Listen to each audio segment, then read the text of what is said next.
I was standing behind the coffee machine in our break room when I heard my manager Diana's voice drift through the thin partition wall. "Whatever you do, avoid Shelby from the analytics department. She's difficult, argumentative, and will slow down your projects. Trust me, I've been managing her for 8 months." My hands froze on the coffee pot handle as those words sank in. The new hire mumbled something I couldn't catch, but Diana continued with complete confidence. "She just doesn't fit our collaborative culture here at Meridian Solutions. Keep your distance." My stomach dropped like a stone as the horrible realization hit me. This conversation had happened before with every new employee who joined our team. Standing there with trembling hands, my mind raced back to my first day at Meridian Solutions 8 months earlier. I had been so excited to join this prestigious corporate consulting firm, drawn by their reputation for innovative data analysis and their promise of collaborative teamwork. The recruiting process had been extensive, with multiple interviews highlighting how much they valued my background and expertise. I remembered walking into that gleaming downtown Chicago office building, confident and ready to contribute. But almost immediately, strange patterns emerged that I couldn't understand at the time. During my first week, I noticed colleagues would abruptly stop their conversations whenever I approached their desks. Project invitations that other team members mentioned in passing somehow never reached my inbox. Meeting invites would arrive 30 minutes after sessions had already begun, leaving me scrambling to catch up on discussions that had moved forward without my input. Diana always had ready explanations that sounded reasonable on the surface. "Oh, there must be some technical issues with your email setup," she would say with a concerned frown. "IT is working on it." Or, "That was just an oversight on my part, Shelby. You're still getting familiar with our systems." Each excuse came with a sympathetic smile that I wanted to believe was genuine. I tried everything to build relationships with my new colleagues. I offered to help Sarah from marketing with her complex data visualization needs, knowing I could create more sophisticated charts than their standard software allowed. I shared industry insights with Tom from business development, articles about emerging trends that could help him understand client needs better. I even started bringing fresh coffee from the boutique shop downstairs for my immediate team members, hoping small gestures might break through whatever invisible barrier surrounded me. Nothing worked. People remained polite but maintained a professional distance that felt deliberate and cold.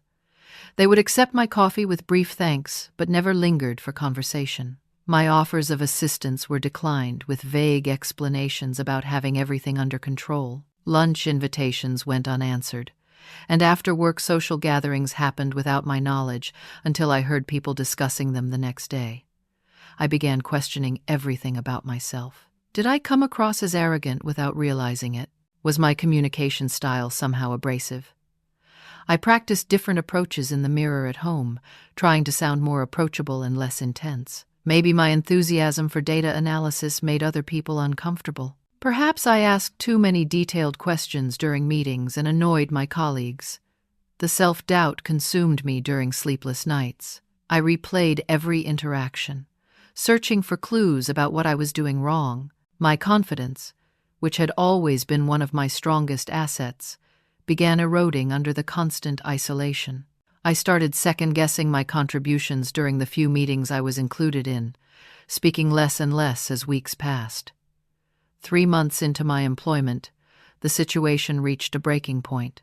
I had been working on a complex predictive model for client retention, spending countless hours refining the algorithms and testing different approaches. When I tried to share my preliminary findings with the broader team through email, hoping to get feedback before the final presentation, something strange happened. I waited for responses that never came. No questions, no suggestions, not even acknowledgement that my message had been received. After 2 days of silence, I approached Diana directly, asking if she had seen my analysis. Her response was swift and cutting. "Shelby, I think you need to focus on completing your assigned tasks before reaching out to other departments. We have established processes here, and jumping ahead without proper approval disrupts everyone's workflow." Her tone was sharp enough that several nearby colleagues looked up from their computers. The embarrassment burned my cheeks as I mumbled an apology and retreated to my desk. But something about the interaction felt wrong beyond just the public correction. Why would sharing analytical insights be considered jumping ahead? Wasn't collaboration exactly what they had emphasized during my interviews? That evening, I decided to investigate what might be happening with my email communications. As I explored the server settings on my work computer, looking for technical issues that might explain the lack of responses, I discovered something that made my blood run cold. Hidden deep in the email management system were rules I had never created. Automatic forwarding protocols that redirected any collaborative messages I sent to other departments into a hidden folder labeled "Review Required." My offers of assistance, my project insights, my attempts to engage with colleagues, none of them had ever reached their intended recipients. Instead, they disappeared into Diana's private review folder, where they apparently sat unread and unforwarded.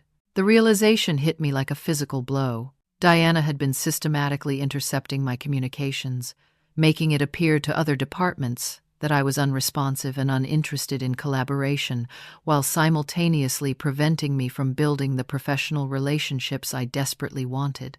Every unanswered email, every confused look when I mentioned topics I thought I had already discussed with people, every missed opportunity for teamwork, it was all deliberate manipulation. I sat staring at my computer screen until well past midnight, watching the cursor blink in the empty email composition box as I struggled to process what this meant. Diana wasn't just a manager with different communication preferences or someone having a personality conflict with me. She was actively sabotaging my ability to succeed at Meridian Solutions, and I had no idea why. 2 weeks after my devastating discovery about the email manipulation, Jessica Martinez joined our analytics team as a junior analyst fresh from Northwestern University with her master's degree in data science. I watched from my isolated corner desk as Diana gave Jessica the same orientation tour she provided all new hires, pointing out the coffee station, explaining the filing systems, and introducing her to various team members. When they reached my section of the office, Diana's voice carried that familiar tone I had come to recognize. "And this is Shelby from our analytics department," she said with a practiced smile that didn't reach her eyes. "She tends to work independently on her projects." The phrase stung because it made my isolation sound like a personal choice rather than an imposed exile. Jessica smiled warmly and extended her hand for a genuine handshake. "Nice to meet you, Shelby. I'm excited to learn from everyone here." Her enthusiasm reminded me of my own first-day energy, and I felt a pang of protective concern for what she might experience. After Diana moved on with the tour, I noticed Jessica glancing back at my workspace with curiosity rather than the wariness most people developed after their initial briefings. Throughout her first week, I observed her interactions with different team members, recognizing the eager questions and collaborative offers that had once characterized my own approach to the job. But Jessica possessed something I had lacked during my early weeks.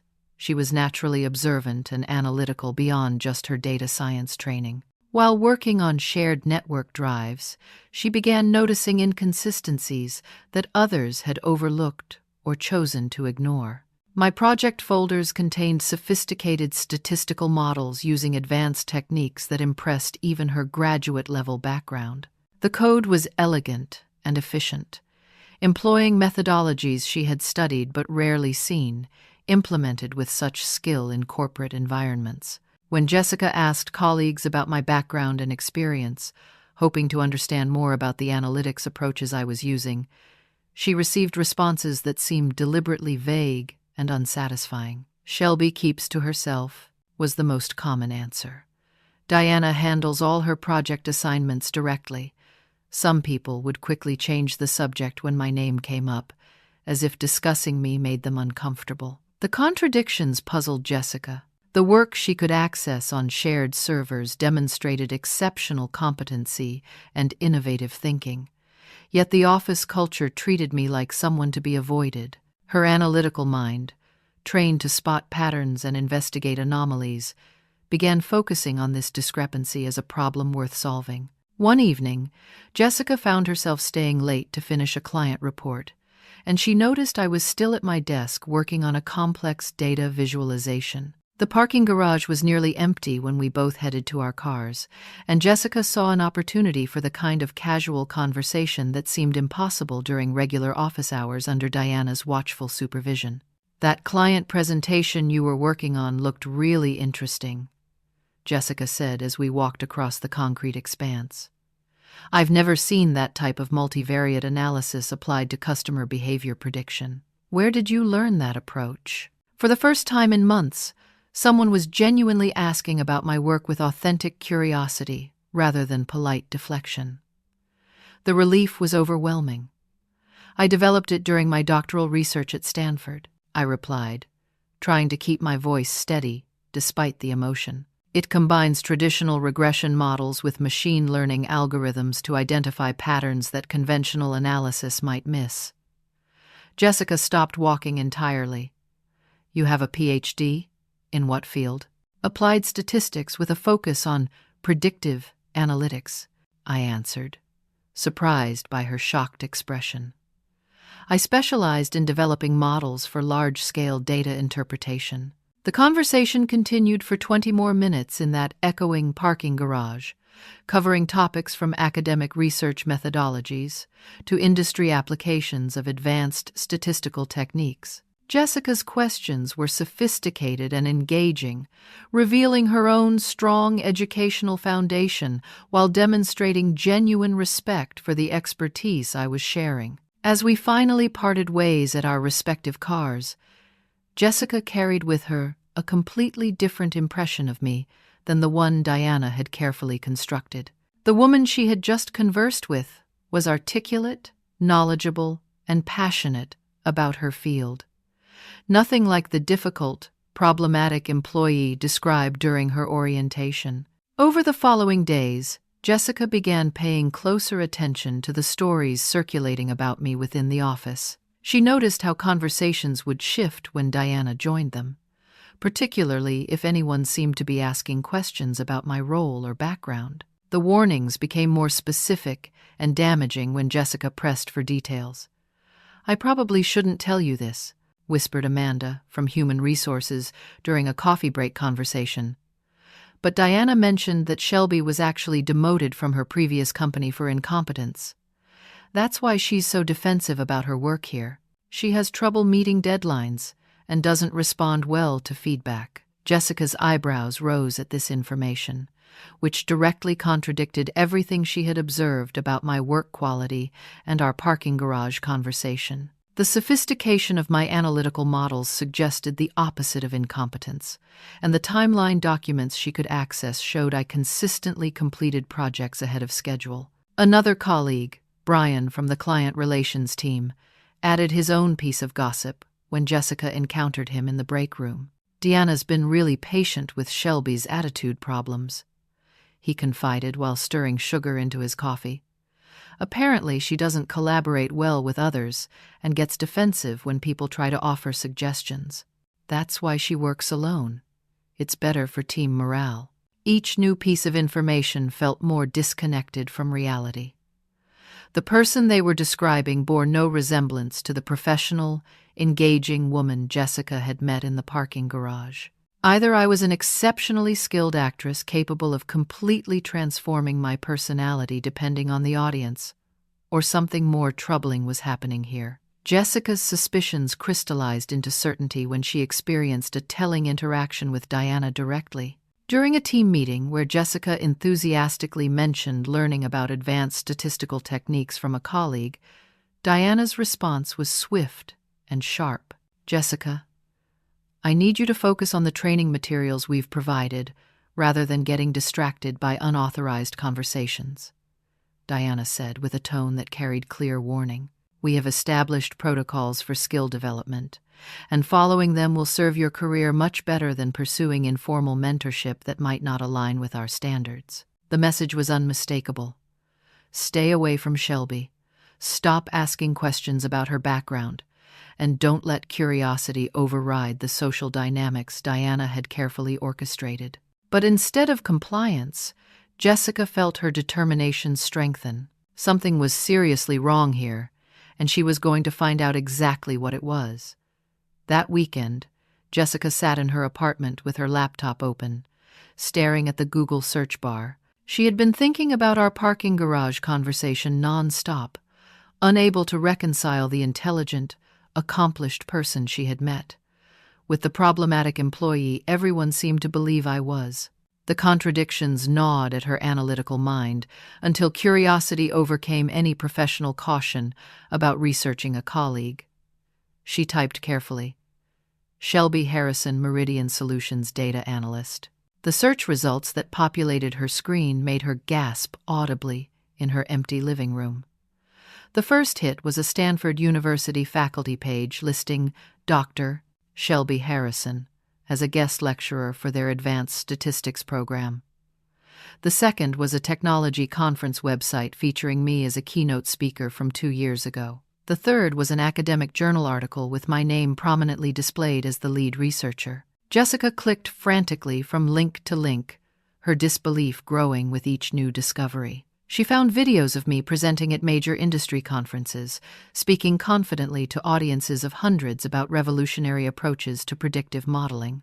There were articles in prestigious data science publications, quoting my insights on emerging analytical techniques.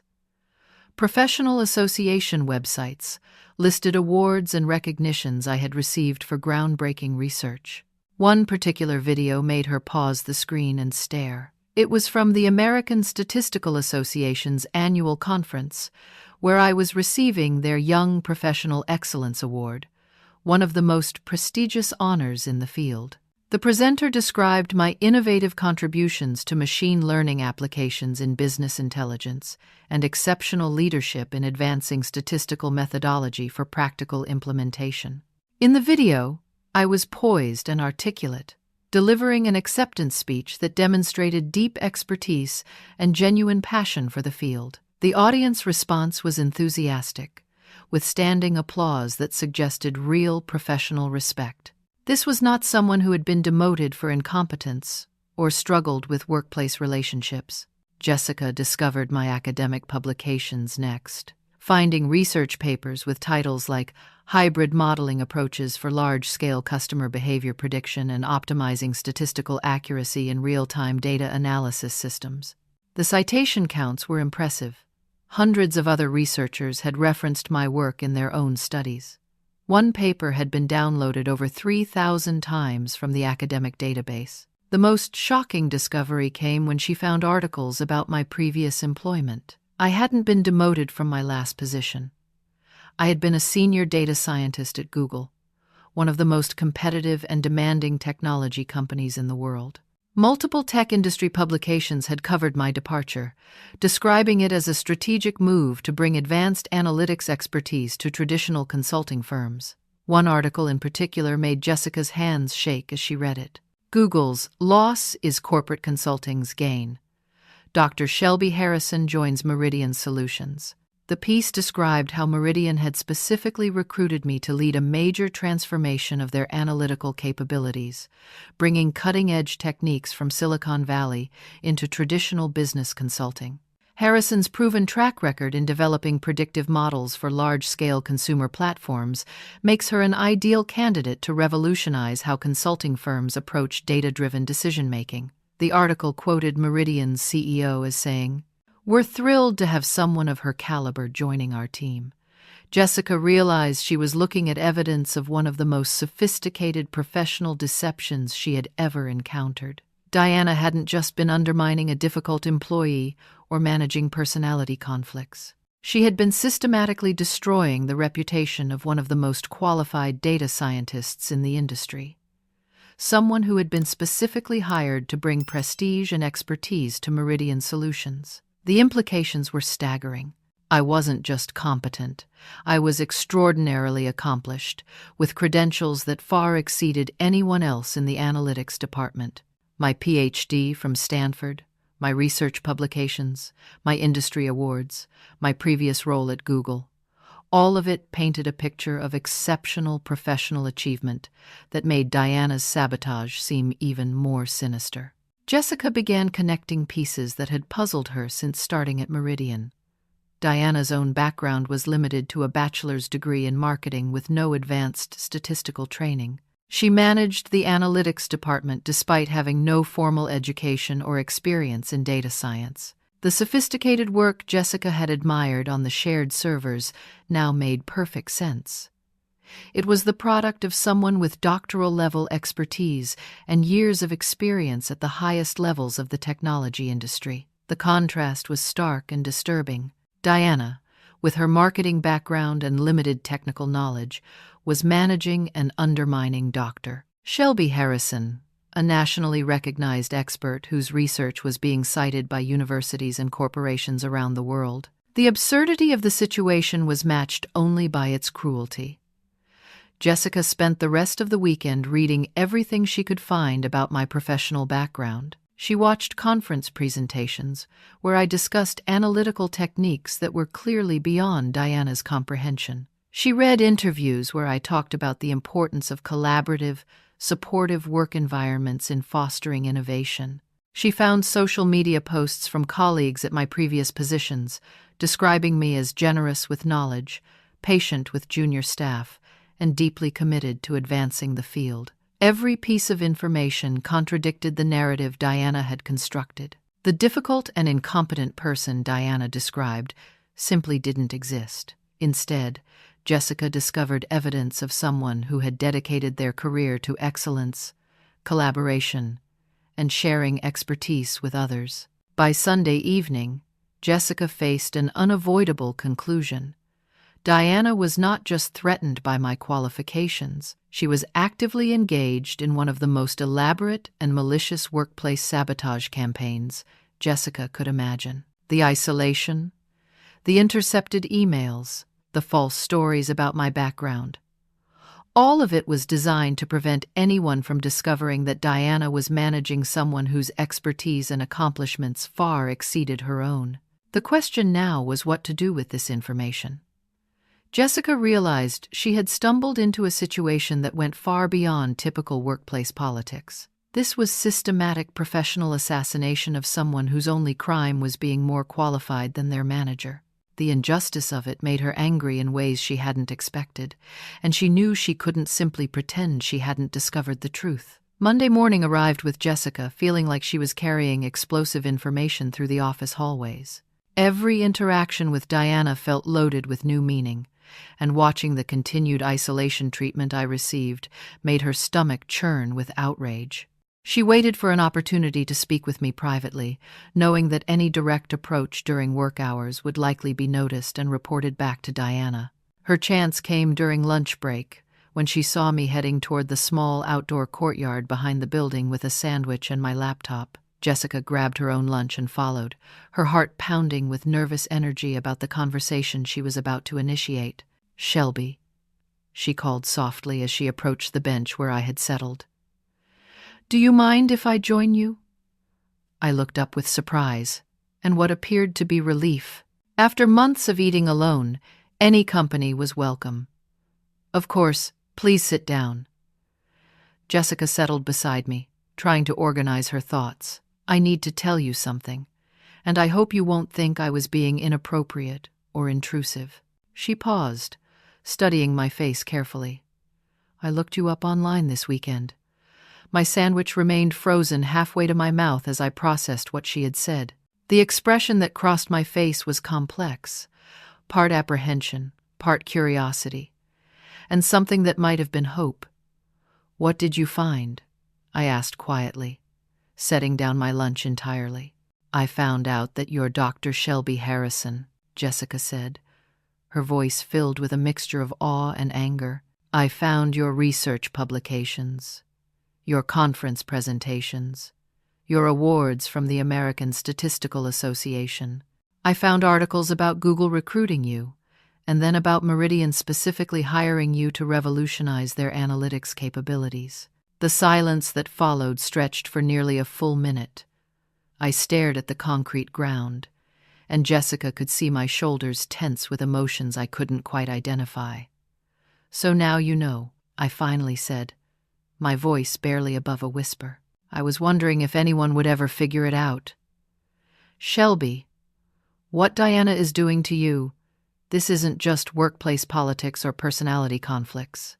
This is—" Jessica struggled for words strong enough to convey her outrage. "This is professional sabotage of someone who should be leading this entire department."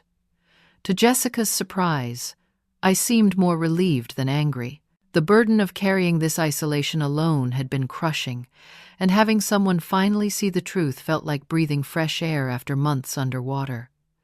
"I've been trying to understand it myself," I admitted. "When I first joined Meridian, I thought maybe I had somehow misrepresented my background during the interview process. Maybe they expected something different, but the recruitment was so specific. They contacted me directly because of my research on predictive modeling for customer retention." Jessica leaned closer, lowering her voice even though the courtyard was empty. "Can you tell me exactly what happened when you started here? The real story." I took a deep breath and began explaining the systematic sabotage I had discovered. The intercepted emails, the false narratives about my competence, the deliberate exclusion from collaborative projects. As I spoke, Jessica's expression grew increasingly incredulous and furious. "But that's not even the worst part," I continued, hesitating before sharing what I had discovered more recently. "I think Diana has been taking credit for my work." Jessica's eyebrows shot up. "What do you mean?" "Last month, I completed a comprehensive analysis of client retention patterns using machine learning algorithms I developed during my doctoral research. It was groundbreaking work that could save our biggest client millions of dollars in customer acquisition costs." My voice grew steadier as I explained the technical details. I submitted the full report to Diana for review before presenting it to senior management. And 2 weeks later, I heard through office gossip that Diana had given an amazing presentation to the executive team about innovative new approaches to customer analytics. Colleagues mentioned how impressed everyone was with her creative thinking and advanced statistical knowledge. Jessica felt her anger crystallizing into something sharper and more focused. "She presented your work as her own." "I think so, but I couldn't prove it without accessing presentation files I'm not supposed to see." I paused, looking directly at Jessica. "The techniques they described Diana using, multivariate clustering analysis, combined with predictive modeling, those are exactly the methodologies I developed for that retention study." The implications hit Jessica like a physical blow. Diana wasn't just undermining my reputation to protect her own insecurity. She was systematically stealing intellectual property while simultaneously destroying my credibility so no one would believe me if I tried to expose the theft. "How long has this been going on?" Jessica asked. "I suspect since I started, but I only began putting the pieces together in the past month." My voice carried years of accumulated frustration. Every major project I complete seems to disappear into Diana's review folder, and then weeks later I hear about similar work being praised when Diana presents to senior leadership. Jessica's mind raced through the implications.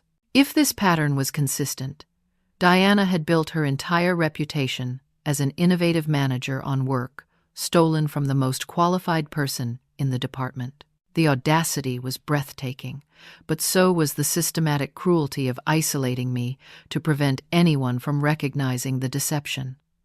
"Shelby, we have to document this," Jessica said with conviction. "We have to gather evidence and expose what she's doing." I shook my head with the weary resignation of someone who had considered and dismissed this option many times. Who would believe me? Diana has spent 8 months convincing everyone that I'm difficult, incompetent, and problematic. Even if I could prove she stole my work, it would just look like a disgruntled employee making accusations against a respected manager. "But I believe you," Jessica insisted. "And I have access to systems and files that you might not. If we work together, we can build a case that's impossible to dismiss." For the first time in months, I felt something that resembled hope stirring in my chest. Having an ally, someone who understood both the technical sophistication of my work and the elaborate nature of Diana's deception, changed everything. The isolation had been the most devastating part of the experience, making me question my own perceptions and abilities. "Why would you risk your career to help me?" I asked, genuinely puzzled by Jessica's commitment. "You just started here. Diana could destroy your reputation just like she destroyed mine." Jessica's answer came without hesitation. "Because what she's doing is wrong. Because someone with your qualifications and contributions deserves better than this. And because if we don't stop her, she'll probably do it to someone else." As we walked back toward the building, Jessica was already formulating plans. She had access to file servers, email systems, and presentation archives that could provide the evidence needed to expose Diana's scheme. More importantly, she had the technical knowledge necessary to understand and document the sophisticated work Diana was claiming as her own. The conspiracy was more elaborate and malicious than either of us had initially realized, but now we had a strategy to fight back. Over the next 2 weeks, Jessica and I developed an investigation routine that felt like something from a corporate thriller movie. We would stay late in the office, ostensibly working on our individual projects while secretly documenting the evidence of Diana's systematic deception. Jessica's access to various systems, combined with my deep understanding of the technical work being stolen, created a powerful combination for building our case. The first breakthrough came when Jessica discovered timestamp data embedded in the file creation logs. Every document saved on the company servers maintained detailed metadata about when it was originally created, who authored it, and what modifications had been made over time. This digital fingerprint provided undeniable proof of the sequence of events Diana had been manipulating. "Look at this," Jessica whispered excitedly as we hunched over her computer screen one evening after most colleagues had gone home. She had pulled up the properties for a presentation titled "Revolutionary Customer Segmentation Techniques" that Diana had delivered to senior management 3 weeks earlier. The metadata told a clear story. The original statistical models had been created by me 4 days before Diana's presentation. My analysis files showed complex calculations and algorithmic development, spanning several weeks of intensive work. Diana's presentation file, by contrast, had been created only 8 hours before her meeting with executives, and the content was largely copied and pasted from my original research. She didn't even understand the work well enough to modify it significantly, Jessica observed with disgust. "She just took your analysis and put it into a PowerPoint template. We discovered this pattern repeated across multiple projects. Files I had created would disappear from my regular folders and reappear days or weeks later as components of Diana's executive presentations. The timestamps revealed the deception with scientific precision. There was no way Diana could have developed these sophisticated analytical approaches before I had created the underlying research. The email investigation yielded even more disturbing evidence. Jessica found archived messages proving Diana had deliberately excluded me from client meetings where my own work was being discussed. In one particularly damaging exchange, Diana told the client relations team that I was not ready for direct client interaction and should be kept away from presentations involving advanced analytical techniques. The irony was staggering. Diana was preventing me from attending meetings where she would present work I had created, using analytical techniques I had developed based on research I had conducted. She had created an elaborate system to ensure I never received credit for my own contributions, while simultaneously building her reputation on the foundation of my expertise. Jessica's most shocking discovery came when she investigated Diana's professional credentials more thoroughly. The LinkedIn profile Diana maintained claimed advanced degrees and certifications that didn't match the employee records Jessica could access through HR systems. Diana had listed herself as having a master's degree in data analytics from Northwestern University, the same program Jessica had actually completed. "I've never seen her in any of my graduate courses," Jessica said, scrolling through online alumni directories. And Northwestern keeps detailed records of their data science graduates. Her name doesn't appear anywhere. Further investigation revealed that Diana had fabricated multiple credentials on her professional profiles. She claimed certifications from statistical associations she had never joined, listed conference presentations she had never given, and described research experience that didn't exist. Her entire professional identity was built on lies, with my stolen work providing the technical substance to make her false credentials seem believable. The scope of the deception was breathtaking, but what made it truly sinister was the discovery Jessica made while examining recent HR communications.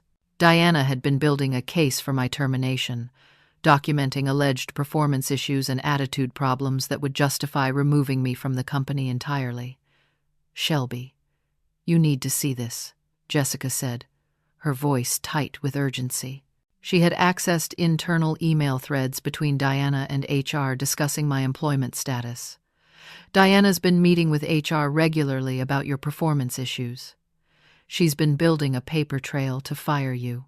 The messages painted a picture of an employee who was struggling to meet basic job requirements, failing to collaborate effectively with colleagues, and creating disruption within the team dynamic. Diana had provided specific examples of problematic behavior, missed deadlines, and inappropriate responses to feedback, pros, none of which were true, but all of which created a documentation trail that would support termination for cause. "Shay's planning to fire me right before the big client presentation next month," I realized, reading through the correspondence with growing horror. The Hartwell Industries account. That's the project where I developed the predictive model for optimizing their supply chain efficiency. Jessica's eyes widened as she understood the implications. "If she fires you before that presentation, she can take complete credit for work that could literally revolutionize how Hartwell manages their entire operation. That's a multi-million-dollar account." The timeline made perfect sense from Diana's perspective. By removing me from the company before the major client presentation, she would eliminate any possibility of my involvement being recognized or my contributions being acknowledged.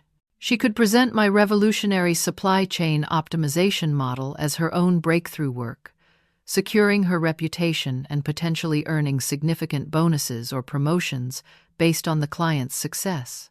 "We're running out of time," Jessica said urgently. According to these emails, she's scheduled a final review meeting with HR for this Friday. "If they approve her termination recommendation, you could be gone by the end of the week." The evidence we had gathered was overwhelming, but presenting it effectively would require careful strategy. Diana had spent 8 months building her narrative about my incompetence and difficult personality. Simply providing documentation of stolen work might not be enough to overcome the foundation of lies she had established. "We need something more dramatic," I said, my mind racing through possibilities. "Something that exposes her deception in a way that's impossible to dismiss or explain away." Jessica nodded thoughtfully. "What if we let her proceed with the Hartwell presentation, but make sure the right people understand exactly whose work she's presenting?" The idea was risky, but it offered the possibility of complete vindication. Instead of trying to prevent Diana from stealing credit for my work, we could allow her to expose herself by presenting technical material she couldn't possibly understand or defend under scrutiny. "I have contacts at Hartwell," I said slowly, remembering professional connections I had maintained from my previous work. The head of their data analytics division attended several conferences where I presented research. "If she received advance notice about the presentation content," Jessica smiled grimly, "Diana would be presenting your work to someone who knows exactly who created it." The counterattack was beginning to take shape, but it would require perfect timing and flawless execution.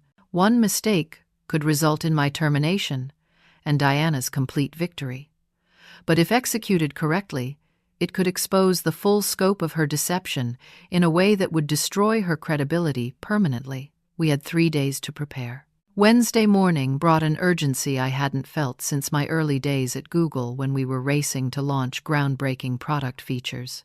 Jessica and I had refined our plan into a sophisticated operation that would expose Diana's deception during the most visible and important presentation of her career. The risks were enormous, but so was the potential for complete vindication. My first step was reaching out to Dr. Sarah Chen, the head of data analytics at Hartwell Industries. Sarah and I had collaborated on research panels at 3 different industry conferences, and she was familiar with my published work on supply chain optimization. More importantly, she respected my expertise and would recognize my analytical approaches immediately. I crafted my email carefully, explaining that I was currently employed at Meridian Solutions working on Hartwell's account, but that there were some concerning irregularities in how my contributions were being represented. Without making direct accusations, I suggested that Hartwell might want to request technical details about the methodologies being proposed to ensure they fully understood the analytical foundation of the recommendations. Sarah's response arrived within 2 hours, and her message carried the professional courtesy mixed with curiosity that I had hoped to achieve. Shelby, always wonderful to hear from you. I'm very interested in the supply chain optimization work Meridian has been developing. Would it be possible for Hartwell to receive advance copies of the technical documentation? We want to ensure our team can ask informed questions during the presentation. This request for technical documentation would force Diana into an impossible position. She could either provide my original research files, which would clearly identify me as the author, or attempt to recreate the technical foundation herself, something her limited background made essentially impossible.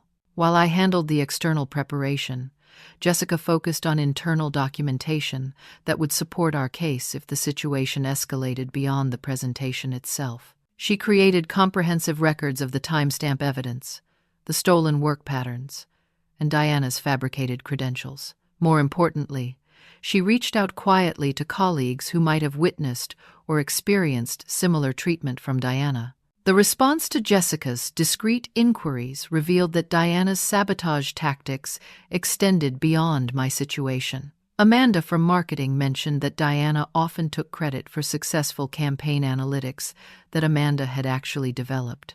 Brian from client relations admitted that Diana had consistently excluded him from presentations where his relationship-building work was being highlighted as management success.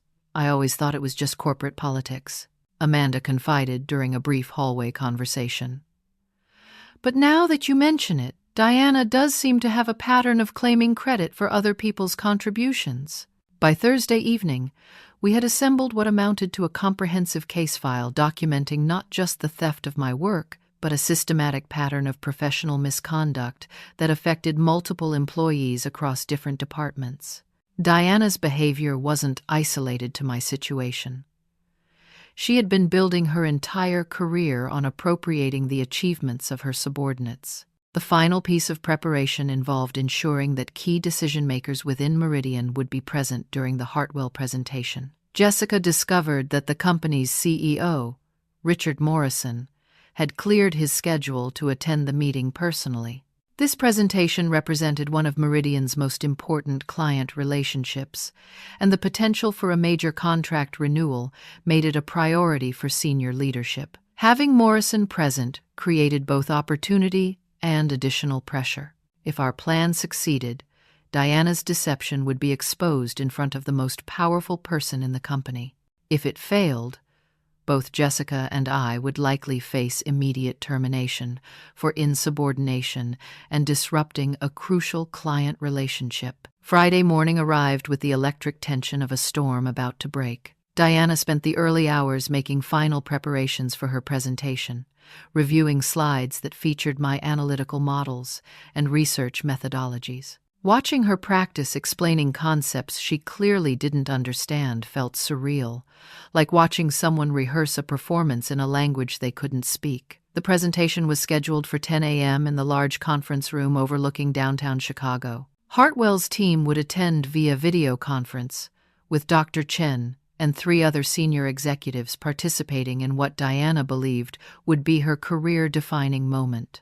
At 9:45, Jessica and I positioned ourselves in the adjacent break room, where we could monitor the situation without being visible to the main participants. My laptop was open to the original research files, ready to provide documentation if the presentation unraveled as we anticipated.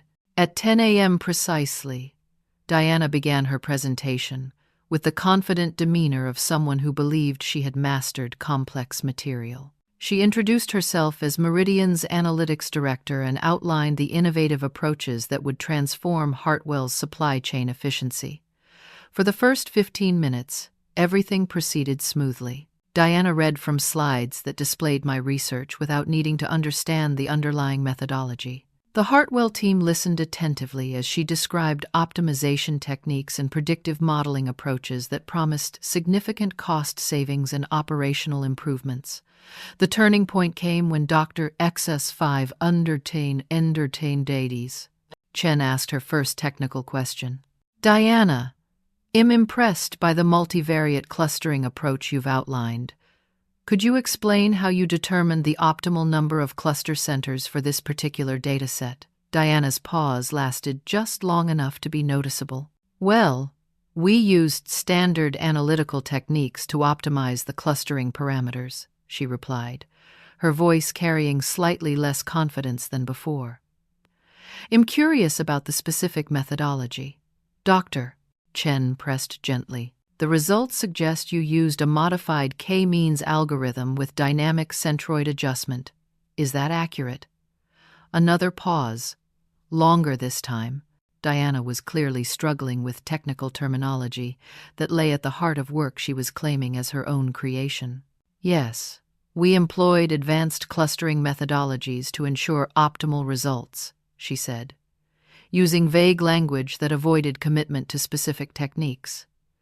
Doctor, Chen's next question cut directly to the core of the analytical approach. The predictive accuracy rates you've achieved are quite impressive. What validation techniques did you use to prevent overfitting in your machine learning models? The silence that followed was devastating. Diana stared at her presentation slides, as if hoping they would provide answers to questions that required deep understanding of statistical methodology.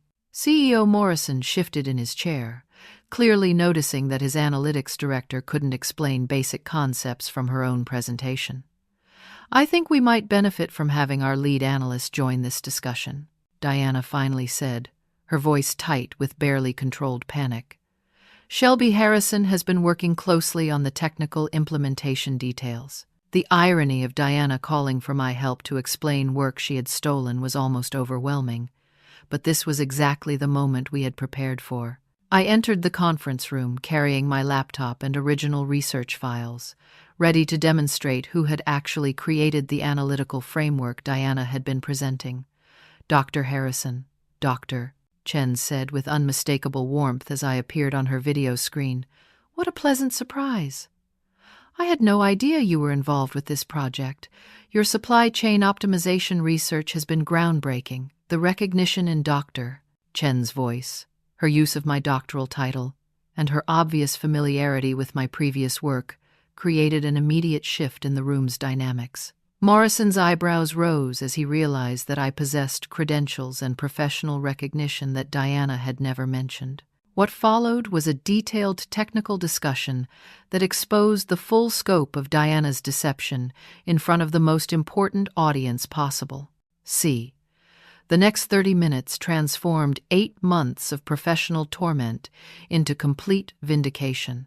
As I began explaining the technical methodologies behind the supply chain optimization, Dr. Chen's enthusiasm grew visibly on the video screen. She asked sophisticated questions about algorithmic approaches, validation techniques, and implementation strategies. All C.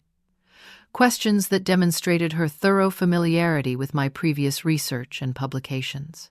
Shelby, this work builds beautifully on your research from the Stanford conference 2 years ago, Dr. Chen said with genuine excitement. The way you've adapted those theoretical frameworks for practical supply chain applications is exactly what our industry needs. CEO Morrison's expression shifted from confusion to sharp attention as he processed this interaction. Dr. Chen was clearly treating me as a recognized expert in the field, referencing my academic background and previous research with the kind of respect typically reserved for industry leaders. This was completely inconsistent with Diana's portrayal of me as a problematic employee with competency issues. Dr. Harrison. Morrison interjected, his voice carrying new formality. I'm not familiar with your Stanford research. Could you provide some context for those of us who haven't followed your previous work? The question gave me an opportunity to naturally explain my professional background without appearing to contradict Diana directly. I described my doctoral research, my publications in peer-reviewed journals, my previous role at Google, and the specific expertise I had been hired to bring to Meridian Solutions. With each credential I mentioned, Morrison's expression grew more incredulous as he realized the extent of what Diana had concealed. Diana sat frozen throughout this revelation, unable to interrupt without appearing even more incompetent, but clearly understanding that her deception was unraveling catastrophically. The confident manager who had begun the presentation was replaced by someone who looked increasingly desperate and cornered. Dr. Chen's next comment delivered the final blow to Diana's credibility. I have to say, when we received the technical documentation yesterday, we were impressed by the sophistication of the analytical approach. But I was surprised that your initial presentation materials didn't mention Dr. Harrison's involvement, given that these methodologies are clearly based on her published research. The implication was unmistakable. Dr. Chen had recognized my work immediately upon reviewing the technical details, and Diana's failure to credit me appropriately had already damaged her credibility with the client. Morrison's face darkened as he understood that Diana had nearly jeopardized Meridian's most important client relationship through her deception. Diana, Morrison said with carefully controlled anger, I think we need to have a private conversation after this meeting concludes. Dr. Harrison, please continue with the technical presentation. What followed was one of the most satisfying professional experiences of my career. I was able to explain work I was passionate about to an audience that appreciated its significance and innovation. Dr.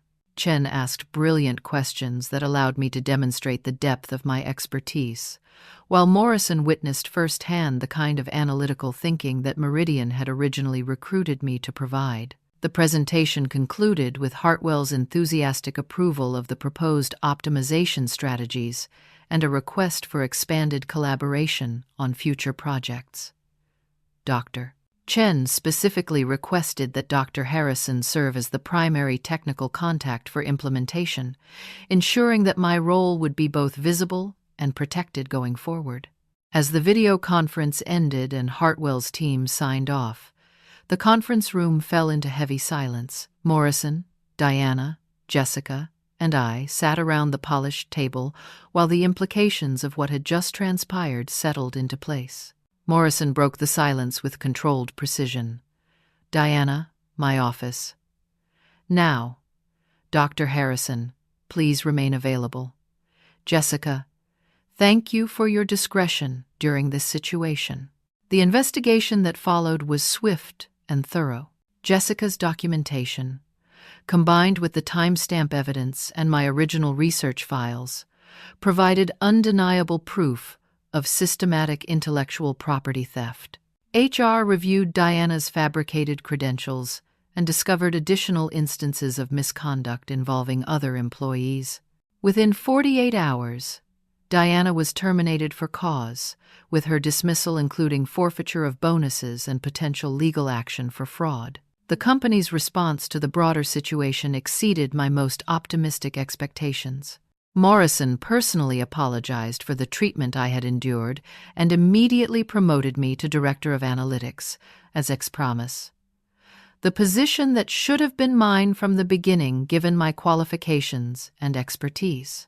My salary was adjusted to reflect both the new title and compensation for the months of undervaluation I had experienced. More importantly, Morrison implemented systemic changes to prevent similar situations from recurring. New protocols required technical presentations to include detailed attribution for all analytical work. HR established anonymous reporting mechanisms for employees experiencing professional undermining. The company created mentorship programs to ensure junior staff could access guidance and support without fear of retaliation. Jessica was promoted to senior analyst and became my deputy director, with the understanding that her integrity and analytical skills made her an invaluable part of building a healthier department culture. Together, we established collaborative practices that encouraged knowledge sharing and ensured everyone received appropriate credit for their contributions. 6 months later, I stood at the podium of the National Analytics Conference in San Francisco, representing Meridian Solutions as their Director of Analytics. The presentation I delivered on innovative supply chain optimization had been developed through true collaboration with my team, with full attribution for everyone's contributions. In the audience, I could see colleagues from Google, former classmates from Stanford, and new professional connections who had heard about our work at Hartwell Industries. The experience had taught me invaluable lessons about recognizing my own worth and refusing to allow others to diminish my value. Diana's systematic undermining had been devastating, but surviving it had strengthened my resolve and clarified my professional priorities. I learned that authentic expertise and integrity ultimately triumph over manipulation and deception, though the process requires courage and often assistance from unexpected allies.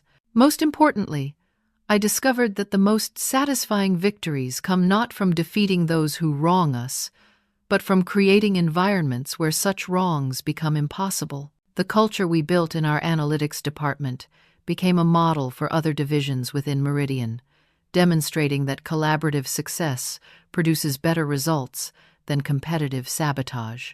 Today, new employees joining our team receive comprehensive orientation about our collaborative values and support systems. No one works in isolation, and everyone's contributions are recognized and celebrated. The toxic dynamics that Diana created have been replaced by an environment where people thrive through mutual support and shared success. Have you ever experienced workplace sabotage or found yourself isolated by colleagues who felt threatened by your abilities? How did you handle the situation, and what did you learn about standing up for your professional worth? I'd love to hear your stories in the comments below. Your experiences might help someone else who's facing similar challenges. If this story resonated with you, please hit the like button to help others find it. Don't forget to subscribe for more stories about overcoming workplace challenges and fighting for professional justice. Share this with anyone who might benefit from knowing they're not alone in facing difficult workplace situations.